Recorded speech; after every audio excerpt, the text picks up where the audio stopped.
Au sommaire de ce journal, les 4 corps des militaires guinéens tués à Kidal ont rejoint le pays ce jeudi. Ils ont été accueillis à l'aviation militaire de Yimbaya.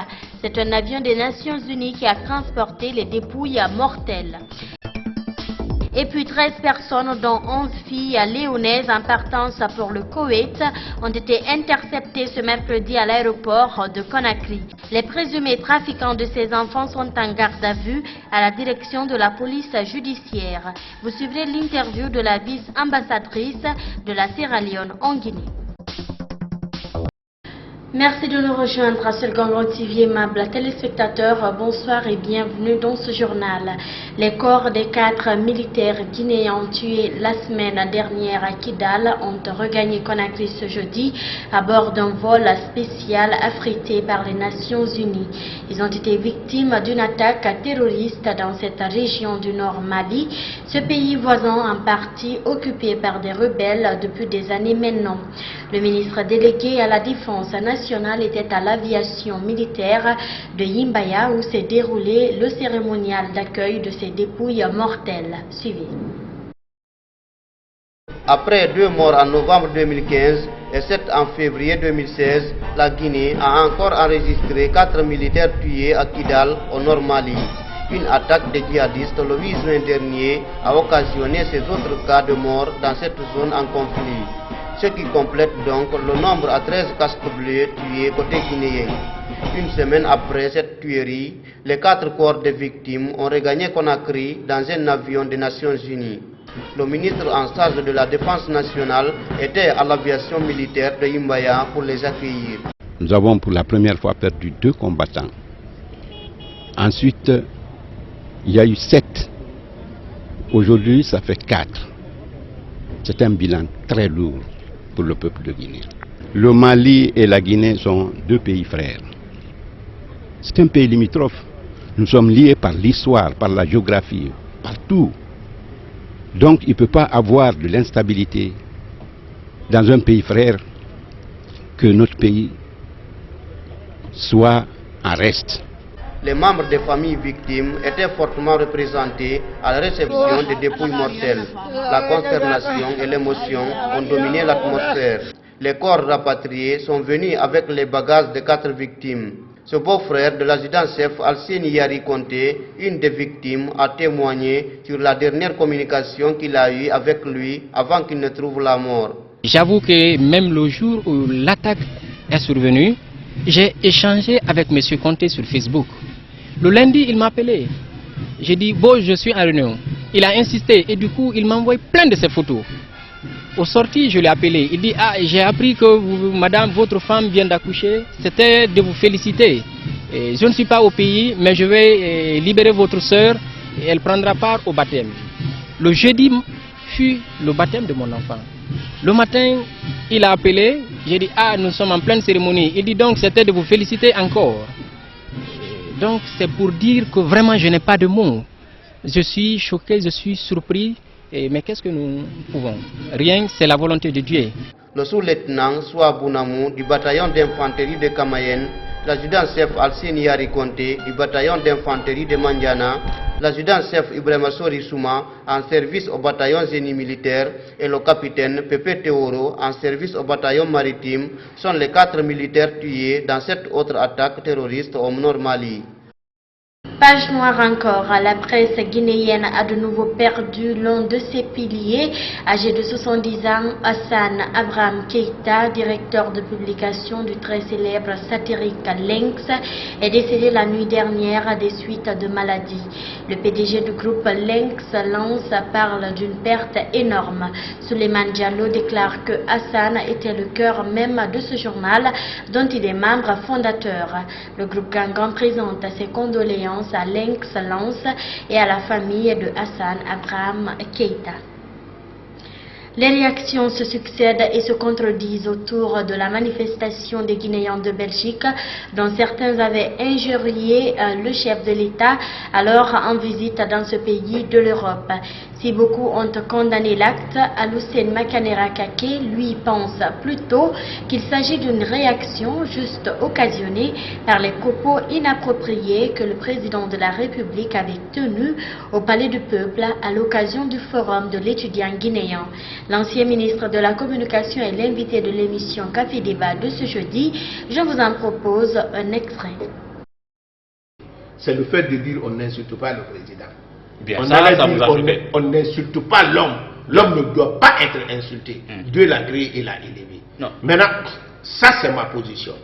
Donc si les Guinéens étaient là pour trouver la solution, puisque ce n'est pas la première fois que le président insulte. On l'a entendu, si certains Guinéens sont de torts, il faut mettre le feu à l'irréel. On l'a entendu dire le chien aboie, la caravane passe. On l'a entendu dire Teliano c'est un bandit, Papa Kouli est un menteur. Parmi les 4 Guinéens, les Malékés sont les plus malhonnêtes. Mais il faut que ça s'arrête un jour. Si d'ailleurs ce qui s'est passé en Belgique a permis au président de la République de se rendre compte quand on est insulté, ça fait mal et que le président n'insulte pas maintenant, je crois que ça serait une chance pour toute la Guinée pour que des spectacles comme ça, c'est un spectacle lamentable. Personne n'a vu un président de n'importe quel pays insulter son peuple. Un président n'insulte pas son peuple. C'est ce qui est beaucoup plus choquant que ce qui s'est passé à Bruxelles. Café Débat en intégralité, c'est tout à l'heure à 21h30. Session ordinaire du Conseil des ministres ce jeudi au Palais Sékou Touréa. Comme d'habitude, beaucoup de sujets ont été abordés par les membres du gouvernement. Le ministre de la Santé a axé sa communication sur le niveau d'avancement de l'évaluation et de revue des agréments des sociétés spécialisées dans l'importation et l'exportation des produits pharmaceutiques. Écoutez le porte-parole du gouvernement, Damontan Albert Camara.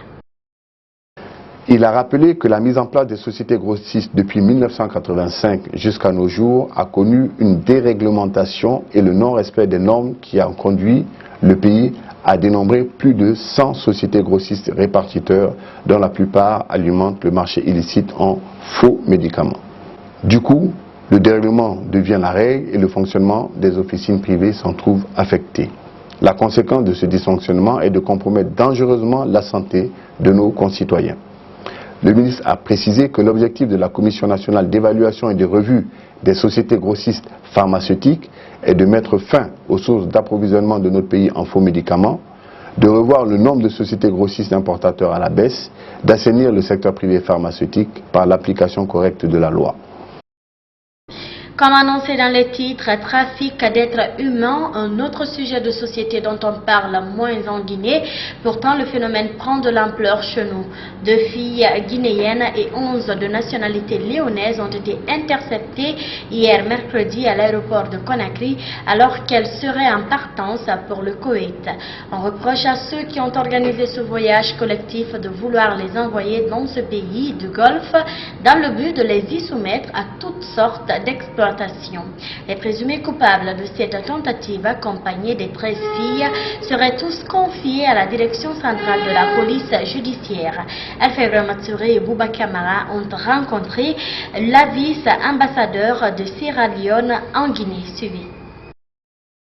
Le trafic d'êtres humains est devenu monnaie courante en Afrique en général et en Guinée en particulier. Pour le dernier cas en date, ce sont au total 13 personnes qui seraient la proie de 4 présumés trafiquants.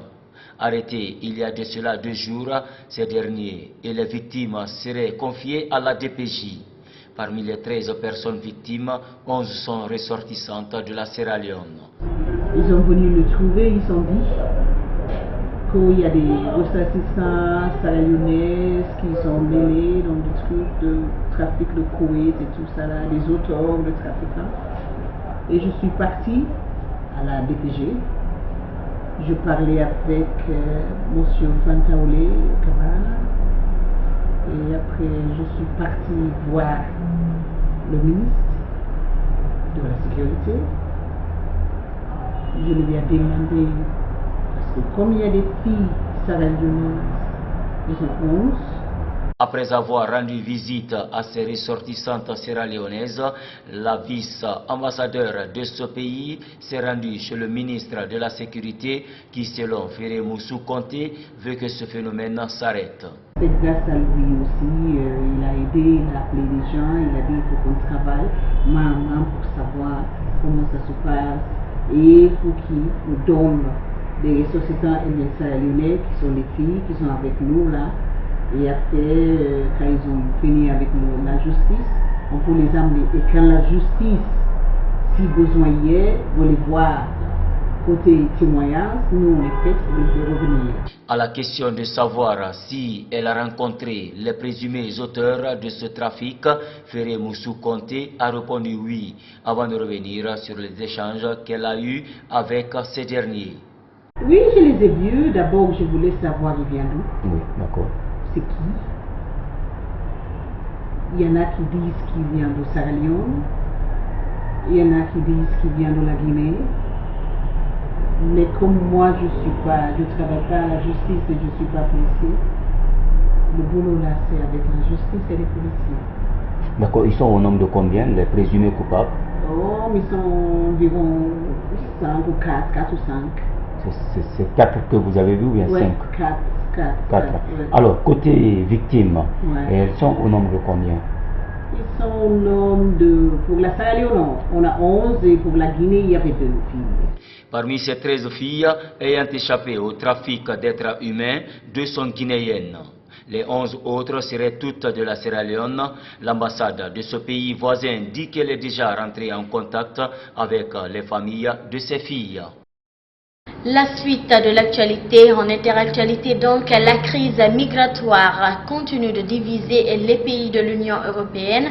Certains États refusent le quota sur la répartition des immigrés, d'autres sont allés plus loin car ils refoulent même les clandestins qui vivaient déjà sur leur sol. C'est le cas de la Hongrie, la Pologne ou encore la République tchèque. L'Union européenne menace de sanctionner ces pays. Suivez. Ce sont 3 États dans le viseur de Bruxelles, accusés de refuser les réfugiés. Pologne, République tchèque et ici la Hongrie, où le gouvernement a décidé de mettre en place cette double barrière quasiment infranchissable le long de la frontière avec la Serbie afin d'empêcher les migrants d'entrer sur son territoire. Et pour ceux qui déjouent ce rideau de fer, le placement en détention est systématique. Les 3 pays ne respectent pas les règles européennes sur l'accueil des réfugiés, alors qu'ils devraient appliquer le système de répartition par quota voté par Bruxelles. Pour la Hongrie, 1294 migrants. Pour la République tchèque, 2978. Pour la Pologne, 9287. Alors l'Europe hausse le ton. La Commission a décidé de lancer une procédure d'infraction contre ces 3 États membres. Nous devons être justes envers les autres pays qui, eux, respectent les règles. Des sanctions financières sont envisagées. L'Europe menace de réduire de manière drastique les dotations à ces 3 pays. Car dans le même temps, d'autres États comme la Grèce, l'Italie ou l'Allemagne sont débordés par l'arrivée de migrants et réclament une répartition plus équitable. L'étau se resserre sur Donald Trump. Selon Washington Post, le président américain est directement dans le collimateur du procureur spécial chargé d'enquêter sur une possible collision entre la Russie et le camp Trump. Si les révélations du journal américain sont avérées, le patron de la Maison-Blanche pourrait être mis en examen pour entrave à la justice. Suivez. Robert Mueller, procureur spécial et cauchemar grandissant de Donald Trump. Chargé d'enquêter sur l'ingérence présumée de la Russie dans la campagne électorale américaine, Robert Mueller aurait le président dans le viseur. Donald Trump, coupable d'obstruction à la justice dans cette affaire, une question largement étudiée par le procureur spécial. D'après le Washington Post, il interrogera très certainement cette semaine 3 pontes du renseignement américain pour compléter ses investigations. Donald Trump a-t-il tenté de bloquer l'enquête sur l'ingérence russe dans la campagne de 2016 ? Des soupçons qui marquent un tournant dans cette affaire et peut-être aussi un motif pour une procédure de destitution du président américain. Voilà, mes téléspectateurs, c'est la fin de ce journal. Tout le plaisir a été pour moi de vous informer. Au revoir et bonne suite de programme sur nos antennes.